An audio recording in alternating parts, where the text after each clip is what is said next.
Hey everyone, welcome to Astro Alchemy. We are splitting up our videos so that people who are interested in the astrology can listen to the astrology. People who are interested in the human design and the gene keys can listen to that, and also so that we can just have it fresh in our minds, nice and separate and clean. So we're going to cover a little bit of the transits that we've been dealing with in January. So I think we'll probably cover the past week, but then also touch on some of the larger transits that have changed since the last time we recorded, because there has been some quite intense astrology afoot. So I definitely wanted to be able to talk to Lora about this. And it's Wednesday, January 25th. If you haven't already, like, subscribe, comment, if we're on your fractal, if this stuff resonates with you. Share with your astro friends / human design friends. Laura, is there anything I'm missing? No, did you say the date in the last one? Yeah, I did. Okay, I was just like, it's the date. We forgot the date, but you said it. We're okay. We're good. Hi, everyone. I'm going to share my screen and kick this off right away with the chart of the moment. Yeah, like Sarah said, there's been a lot. One of the things is Mars went direct, and it's fun because Mars is on the ascendant right now. Mars went direct. Mercury went retrograde and direct. Like, it's been a while, my friends. We left it hanging and all this stuff happened and you were totally out of the loop. Sarah, want to comment on anything else? Oh man, I mean, I don't know. I don't know if you want to leave this up and then like take away the screen share. Just like look at this picture for a second and then study it, and then we'll take away the screen share for the audience members. Take a look. Take a deep look at this. Right now, we're coming off of a Saturn conjoined Venus. Saturn is going through the final degrees of Aquarius here. We're almost out of Saturn in Aquarius. Come March, we're going to be out of it. So this is big news.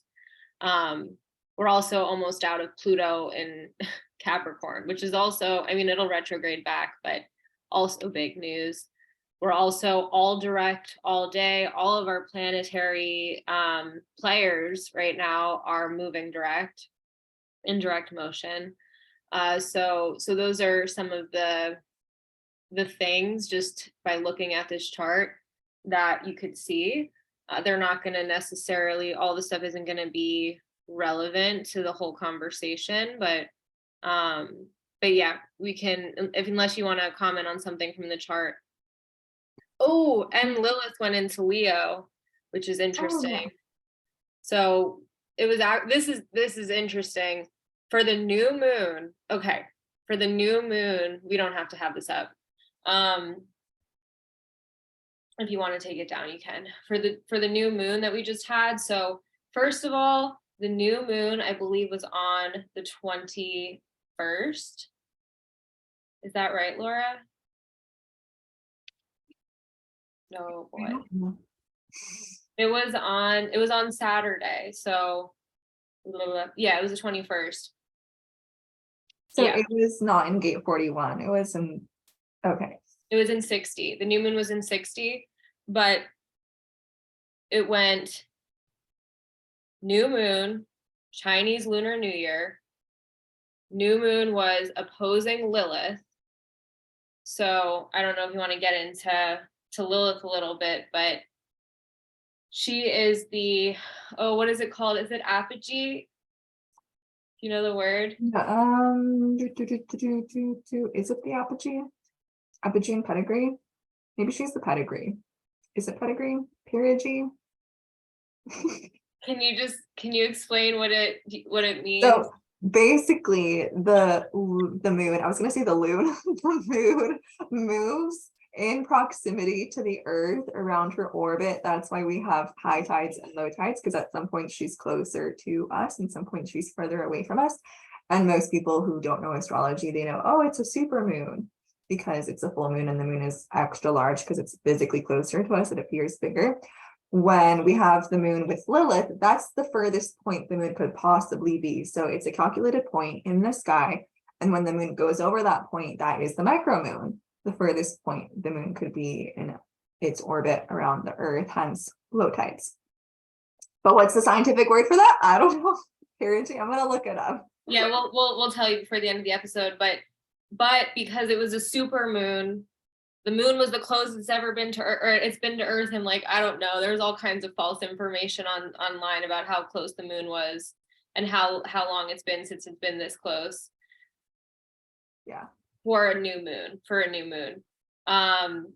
But Lilith, which is what Laura just elucidated, is also like, she's called the dark moon Lilith, and in mythology she was Adam's first wife, but she more or less, and I'm gonna be maybe butchering the story a little bit, but like wanted equality more so, and then got cast out of was more of an equal to Adam than someone who is like Eve, made out of his rib. And so she ended up getting cast out of the garden and basically got a really bad rap.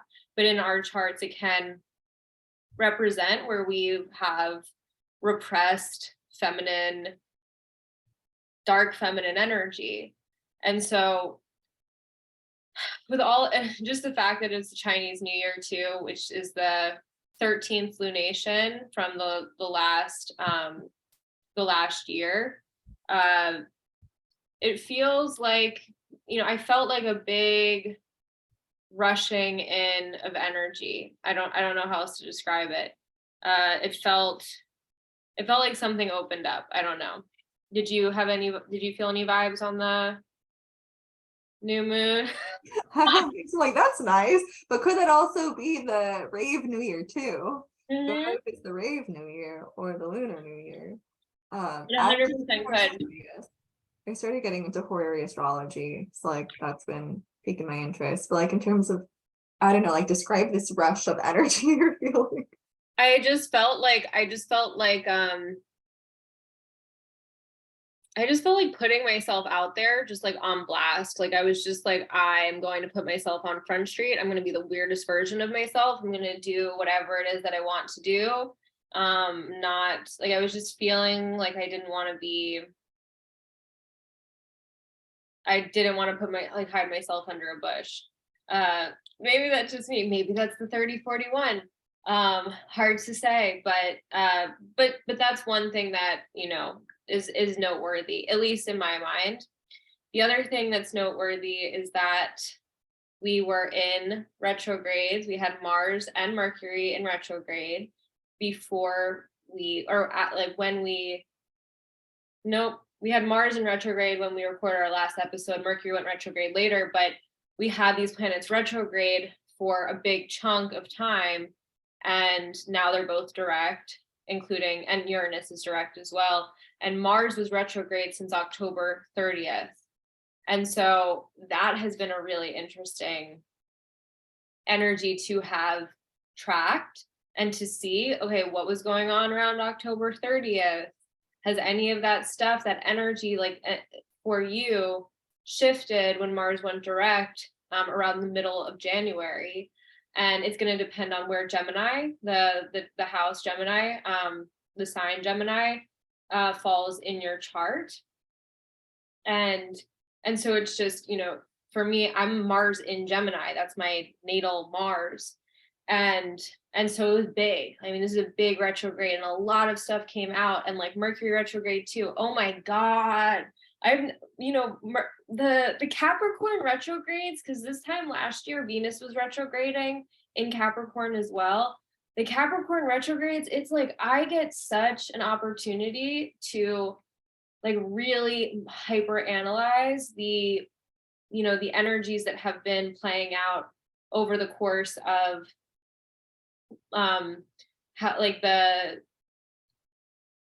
for me, like I started really reviewing, which I don't typically use the word review because retrogrades just mean that the planet's really close to you.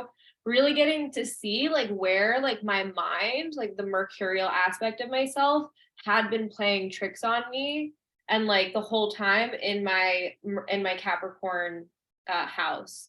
So I definitely had like some big, and it's in my third house. So that's the mind anyway. So I had some big, like massive, like revelations with Mercury's retrograde in Capricorn.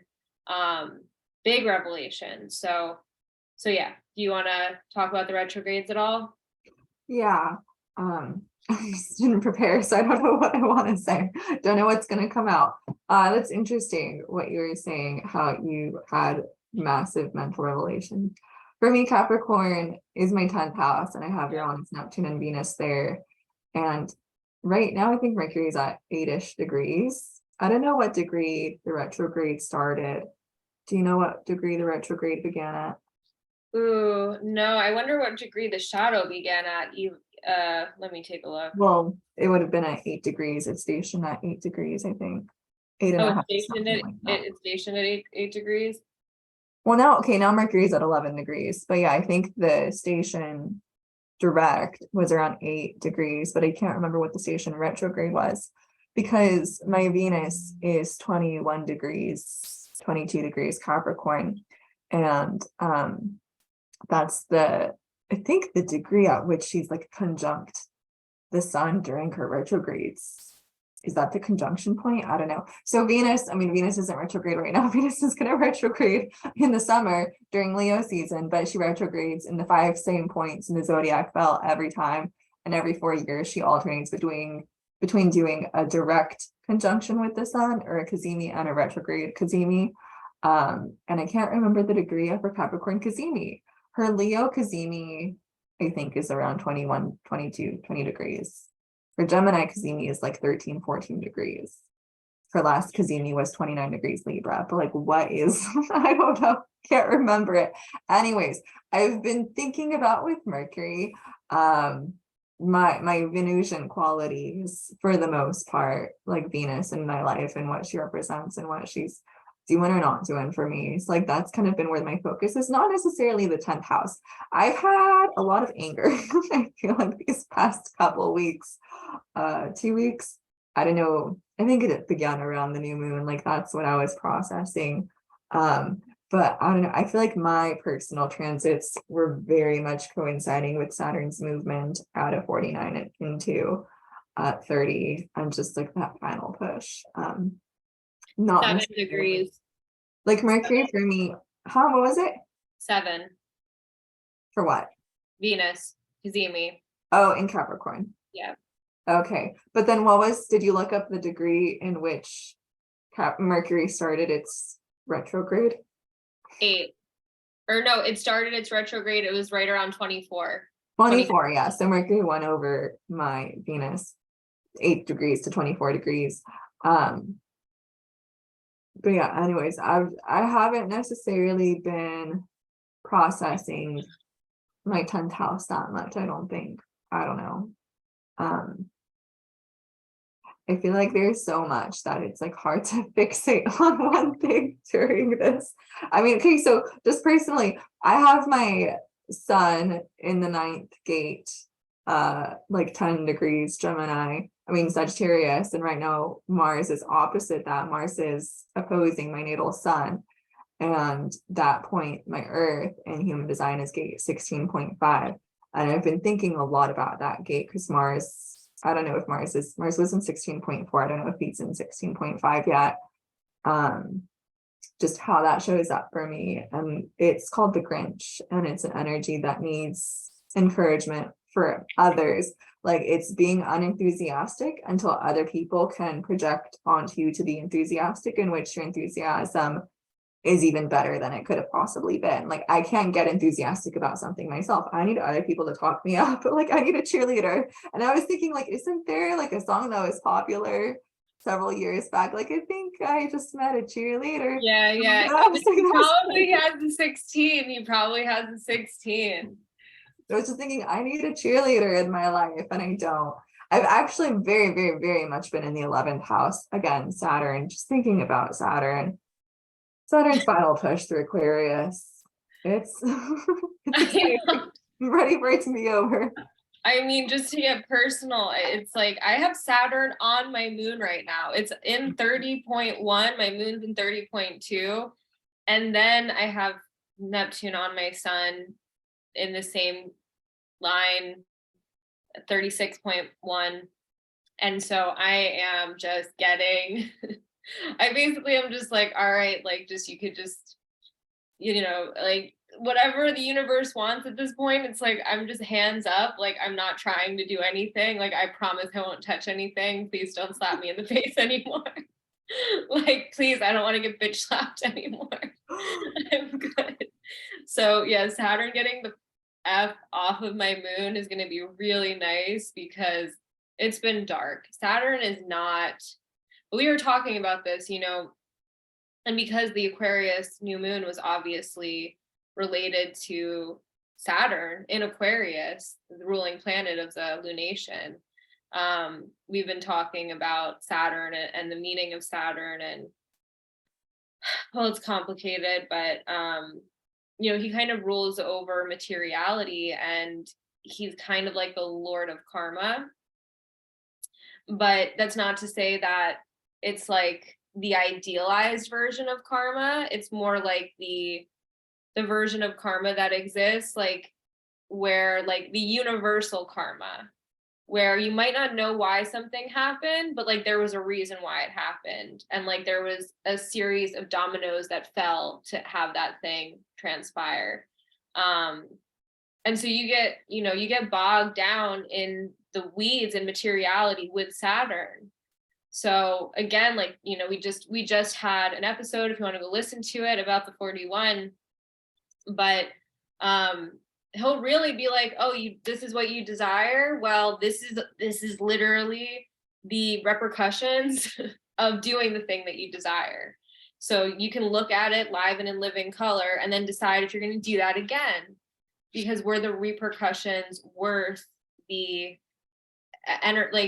worth whatever kind of positive value came out of the front end of the experience. And so a lot of really harsh truths come out with Saturn because he's not like a coddling planet. It's just like, it is what it is. I'm not gonna, hold your hand and give you a hug and make you feel good about this. Like, you're gonna see what it is, and you're gonna decide how you want to move forward based on the limitations that exist in human form. But at the same time, Saturn, he wants us to do well. I mean, he's not going to hold our hand, but whatever we work towards, we reap the rewards. And then Saturn's going to help us hold on to those rewards. Like, it's going to make a lasting impression in our lives, whatever we do with Saturn, when we put the effort in and like take responsibility and work from something from the beginning, that has a lasting impact. And Saturn helps maintain that lasting impact for us. And so it's not just like a very mean planet. I feel like he can be nice, but yeah, he's not going to hold our hand in the process. No, and it's tough love. I mean, it's tough love because it is like what he's doing is ultimately loving, because then when you get the rewards that you get that are built from the Saturnian framework, they are lasting. They're not fake, they're not idealized, they are real, they're tangible, but you can't live in a fantasy world. Let's go through the chart for everyone. I'm going to share my screen again so I can have a visual. But if you're a Pisces rising, Saturn rules your 11th and 12th houses and is going to be moving into your first house. And so that might mean the effort that might naturally starve or endear your friendships, but also your spiritual life, will enter your first house and give you energy towards yourselves, like connections between the 11th house and the first house, or the 12th house and the first house. If you're an Aries rising, then Saturn rules your 10th and 11th houses and is moving into your 12th house, which might mean, oh dear, I'm an Aries rising, I don't like that. That's like the dissolvement and like dissolution, the house of undoing of all the effort you put into your 10th house and 11th house. Oh boy. So do you want to interpret that instead for me? Because I don't like what I just said. Okay. All right. So we're going from Pisces rising. No, but what I just said for Aries was like your 10th and 11th house rulers are going into your 12th house. And after my last experience with Jupiter going into my 12th house, I'm not looking forward to my 12th house transit for 3 years with Saturn there. Actually, no, but I think that 12th. Saturn is in its joy in the 12th. Yeah. Because it's like, it's kind of like he is, I mean, there's many, I mean, we can look at it in a lot of different ways, but it's like the unconscious is in some ways structured by Saturn. And so like you're oriented towards approaching materiality in a more constructive way without it having to like show up on your doorstep, the lessons. So that's a positive way to look at it. Do you want me to move on or? Yeah, maybe we can both touch on each one. Okay, yeah. So Taurus rising would put Saturn in your what house would it put? I'm like, oh my gosh, I can't. 11th, but it's your 11th. 9th and 10th house ruler in your 11th house. Your 9th and 10th house ruler in your 11th house. So yeah, so I mean, this has to do with lessons around, definitely I mean, stuff that has to do with community coming in really strongly through your lessons around community coming in strongly through your work. Lora? I feel like if you put in the effort with higher education, you got a degree, you started doing the work, like corporate ladder of success with the Capricorn 10th house, you're putting in that effort, you're gonna see the rewards. Like Taurus rising, if you worked hard the last 6 years, you're gonna finally like get promotions and get success and, you know, do a lot better than perhaps you feel like you were doing in the past. I like that. So Gemini rising would put Saturn in your 10th house and basically so it would be the ruler of your 8th and 9th in your 10th. And so I mean this looks like stuff around work, firming up stuff around your the way that you show up in your purpose in the world and how that relates to philosophy and karmic emotional entanglements and connections with other people is going to probably be highlighted. There is a yoga, and I don't know my yogas very well, but for the 9th house ruler to be in the 10th house, and I feel like it's one of the more auspicious ones. But I feel like there's another yoga that's somehow connected to the 9th and 10th houses, which is really inauspicious. I can't remember which it is. But anyways, yeah, I feel like the chaos of the 8th house in the 10th might be a bit stressful, like changes, heavy changes in your workplace, heavy changes in what you would hope was the consistent area of your life, your career. Yeah.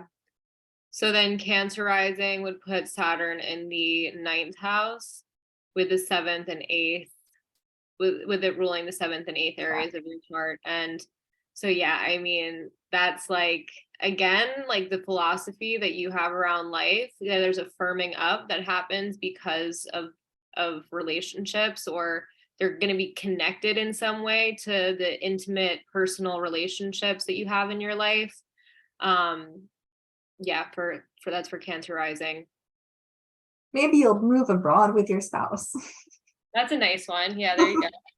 I find like the very literal meetings that aren't very like hopeful or anything. It's just like, here's what's gonna happen, and whether it happens or not, I don't know.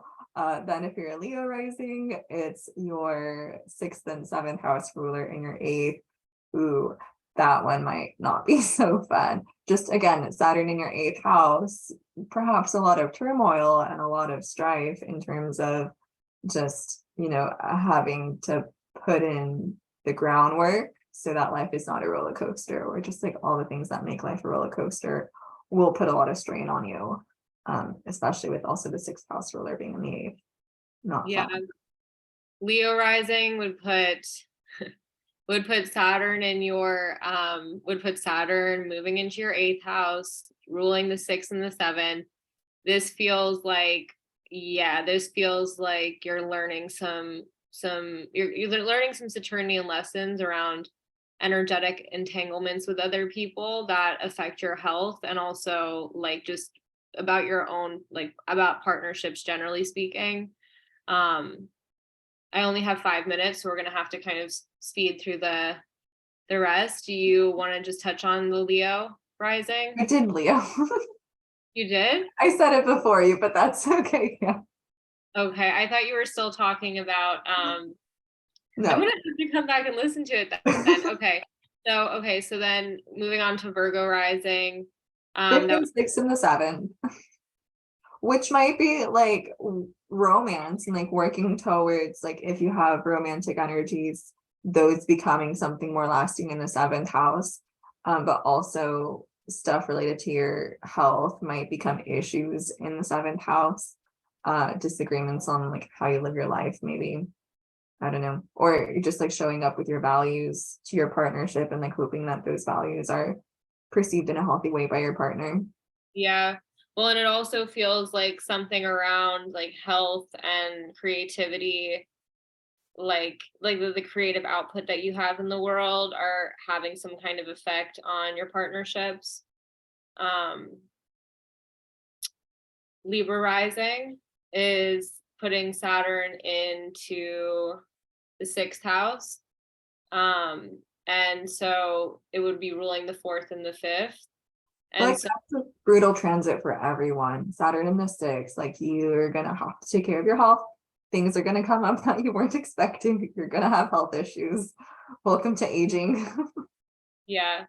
Yeah. Well, and so that's but it also is going to have something to do with your fourth and fifth house, right? So again, like Yeah. the fourth house ruling um we could call it the unconscious, not really, your roots, like where you've come from, and the fifth house having to do with creativity again, those things having something to do with your health. So there's Libra rising, Scorpio rising. Hi, that's me. Saturn moving into my fifth house. It really feels like it's gonna have, I mean, it's gonna be a breath of fresh air because it's moving out of the fourth house for me. But for the fifth house, it's gonna, I think, really firm up some of my creative projects and like the creative impact that I want to have and make me get more serious about it. Also, not just because of that, but because I have the sun in Pisces, but and that's ruling Saturn being in the fifth, just connecting to the third and the fourth. And I think it's important to note here that like everything is like we're moving along like a time like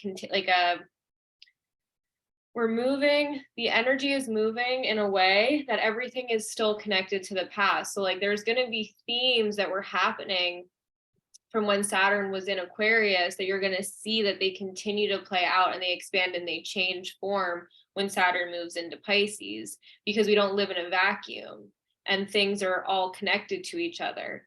So so I know like I've been dealing with third and fourth house Saturn for such a long time that I feel pretty confident about Saturn moving into my fifth house. Although you would hear something like, oh, it's gonna, there's gonna be like just structure and difficulties around romance and creative self-expression. I'm just like,